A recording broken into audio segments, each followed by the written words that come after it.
హైదరాబాద్ బాద్షా ఎవరు నాకు తెలిసి అయితే ఎట్టి పరిస్థితులు ఇక్కడ కరెక్ట్ గా ఎలక్షన్ పోలింగ్ కనుక జరిగితే మాధవీలత గెలుస్తుంది. ఎస్, అక్కడ రిగ్గింగ్ జరగకుండా ఉంటే మాత్రం ఖచ్చితంగా మాధవీలత గెలిచే అవకాశం ఉన్నాయి. లాస్ట్ 2 hours లో ఎంఐఎం ప్రతిసారి కూడా రిగ్గింగ్ భారీగా చేస్తే భయంకరంగా అది కానీ జరగకుండా కొంచెం ఏమాత్రం కట్టడి చేసినా బీజేపీకి 100% సీట్ అది. Yes yes yes and that ఆమె ఒక ఉమెన్ గా అక్కడ నుంచి కనుక గెలిస్తే నాకు తెలిసి ఓవైసీ గడి జీవితంలో ఆమె ఇచ్చేటువంటి టఫ్ ఫైట్ తోని ఓవైసీ 1% 10% ఓట్లతో గెలిచినా గానీ ఇంట్లోకి వెళ్ళి ఎన్నడూ బయటికి రానోడు ఇలా రోడ్ల మీద పడి తిరుగుతాడు లెక్క.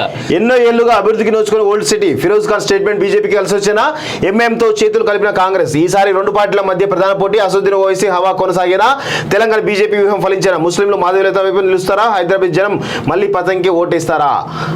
హైదరాబాద్ గా చెప్పే ఓల్డ్ సిటీని ఓవైసీ కుటుంబమే దశాబ్దాలుగా ఎదుగుతున్నప్పటికీ అక్కడ డెవలప్మెంట్ మాత్రం శూన్యం. కనీసం రోడ్లు, నాలాలు, మంచినీళ్లు, ఆ కరెంట్ సౌలతులు లేకుంటే లేవంటే నమ్మశక్యం కాదు. నాటి నుంచి నేటి వరకు అదే తోపుడు బండ్లు, ఫుట్పాత్ వ్యాపారాలు చేసుకుంటూ పొట్ట పోసుకున్నారు. వీళ్ళు మాత్రం ఎవరు రాష్ట్రంలో అధికారంలో ఉంటే వారితో అంటకాగుతూ వ్యాపారాలు అనేక దందాలు చేసుకుంటూ కోట్లకు పడగలు ఎత్తేస్తున్నారు అంటూ ఒకరిని చూస్తా ఉన్నాం కదా. సో ఇక్కడ విషయం ఏంటంటే మిత్రులారా, చాలా స్పష్టంగా ఓవైసీ ఏ పార్టీ అధికారం ఉంటే ఆ పార్టీకి సంబంధించిన దాంట్లో ఆయన అజమాయిషాలు ఇస్తున్నారు. వాస్తవంగా ఈయన ప్రాపకం కోసం అధికారంలో ఉన్నటువంటి పార్టీలు వెంపర్లాడుతుంటాయి. వాస్తవంగా నిజంగా రేవంత్ రెడ్డి చిత్తశుద్ధి ఉంటే వీళ్ళను దూరం పెట్టాలి. ఎందుకు నువ్వు దూరం పెట్టకుండా కేవలం ఎందుకు మీరు పొత్తులో భాగంగా ఎందుకు పోతున్నారు? అపీస్మెంట్ పాలిటిక్స్ ఎందుకు? ఎస్, సో తెలంగాణ లాంటి ప్లేస్ లో ఖచ్చితంగా రాసి పెట్టుకోండి. ఓవైసీకి గడ్డు కాలం కనబడుతుంది. ఓవైసీకి 44% ఓటు బ్యాంకు వస్తూ ఉంటే మాధవీలతకు 42% వస్తుంది. 2% మాత్రం తేడా ఉన్నది.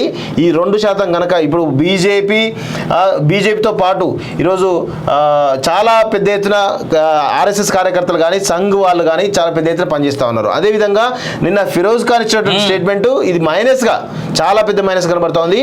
హిందూ ఓటు బ్యాంక్ అంతా కూడా పోలరైజ్ అవుతుంది. వాస్తవంగా అటు ముస్లిం ఓట్ బ్యాంక్ ఏ విధంగా పోలరైజ్ అవుతుందో హిందూ ఓట్ బ్యాంక్ కూడా పోలరైజ్ అవుతుంది. ఖచ్చితంగా మాధవీలతకు కూడా గెలుపు అవకాశాలు చాలా బలంగా ఉన్నాయి. రాసి పెట్టుకోండి. అంత ఈజీగా అయితే ఏం లేదు వాస్తవంగా.